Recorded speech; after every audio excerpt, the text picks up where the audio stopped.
let me go through my massive amounts of paperwork here, and I may not. Oh, by the way, Harold Camping. Harold Camping, May 21st. No. October 21st. No, not October 21st. When does he say it's going to happen now?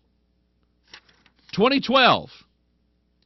It's going to, he said December the 12th. No, let's see. I can't find it. But he's saying now 2012. Absolutely, for sure. I wouldn't lie to you, Harold Camping says. Okay? I'll get rid of that. There is, I can't find my paper.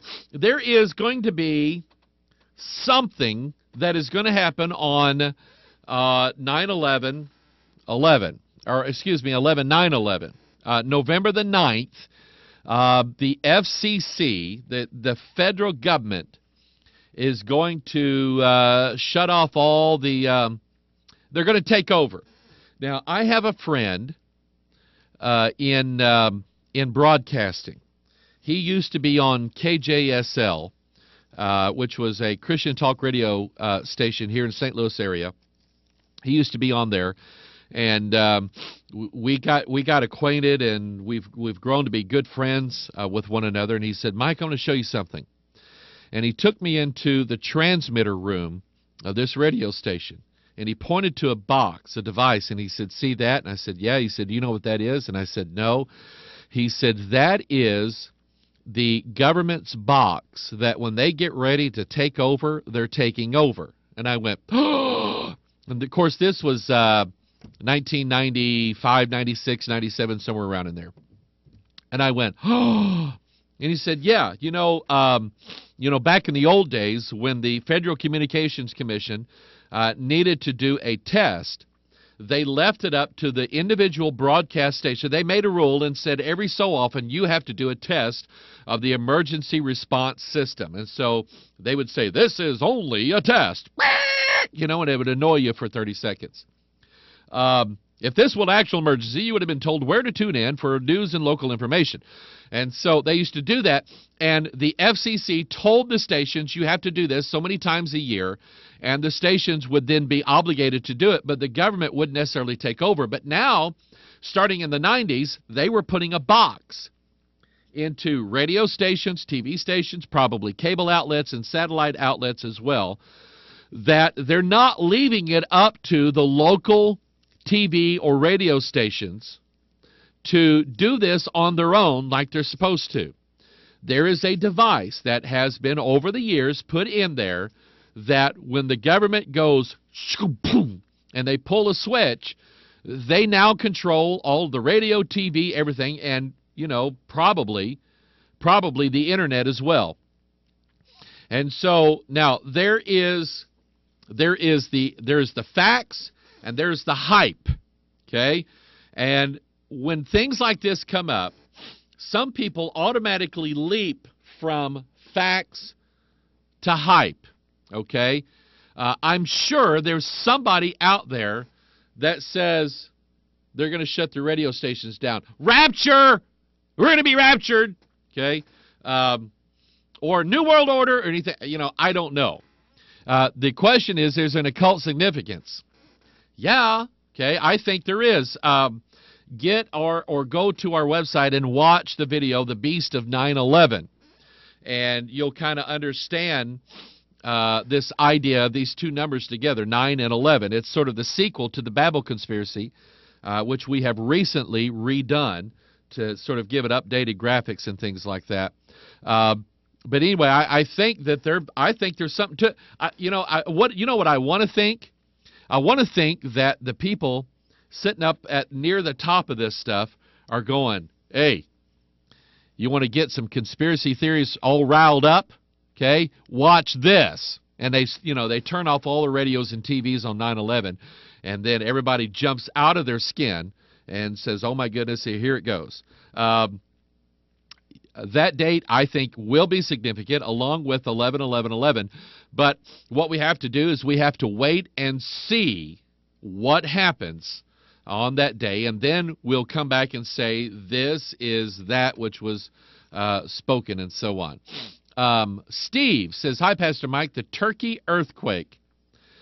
See, when somebody first told me about that, I thought somebody dropped a turkey out of their oven and it shook the house. The Turkey earthquake was 7.2. What do you think? And they have in parentheses a number.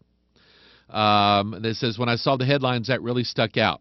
And I'll tell you what that number is in a little bit. Steve, I am going to research that, and I'll get right back at you. All right? Charles. I love you, Charles. Wish I could have known you longer. Charles asked a question. Hey, appreciate everybody writing in today. This is making this go a lot easier for me, I can tell you that. And I don't mind just sitting around answering questions. Charles asks, in Acts chapter 12, verse 4. Let me read the verse. He says, and when he had apprehended him, he put him in prison and delivered him to 4 quaternions of soldiers to keep him, intending after Easter to bring him forth to the people. The question that Charles is asking is the Bible speaking of the pagan holiday of Easter in Acts chapter 12, verse 4? And the answer is yes. And this is one of those verses that those who hate the King James Bible say, aha, gotcha! That should not be Easter. Those stupid King James translators, they were all pagans. They didn't know what they were doing. They're stupid idiots. Okay? That's what people like to say because they're disobedient. But anyway, the Greek word here is Pascha. And in every occurrence in the New Testament where the word Pascha shows up, it should be translated Passover. In this case here, it would be impossible to translate it as Passover because of the fact that Passover has already happened and they're now into the Feast of Unleavened Bread. The Feast of Unleavened Bread was always after Passover. And so the King James translators, upon looking at this, said, this cannot mean Passover because Passover is already done. This must refer to the pagan feast of Ishtar, Ashtaroth, Isis, Easter, Esther, however you want to pronounce it. There was a feast that honored the fertility goddess of Ishtar on this particular day. And they had practices that went along with this, and do not please use your imagination to find out what those practices were. But the Bible was referring to the pagan holiday of Easter in Acts chapter 12, verse 4. Very good question. I appreciate you answering that. Robert from Nederland says, if it is helpful, use some matches and stick them with your eyes to help them stay open. You look good, Mike, and you're really busy and doing much good things. Perhaps we should pray for Israel. Always pray for Israel. Amen. Egypt, he sends a headline, says, Egypt may cancel peace with Israel, says Jordan King. Who didn't see that coming? Who didn't see that coming? Hosni Mubarak, as bad as this guy was, doesn't hate Israel the way everybody else hates Israel. Okay? Now we got him off the scene, and now the Muslim Brotherhood, and mark my word, those are the guys that are taking over Egypt, the guys that are taking over Libya, and who gave it to them? Think about that for a while. They're going to break their agreement with Israel. Absolutely, they're going to do it.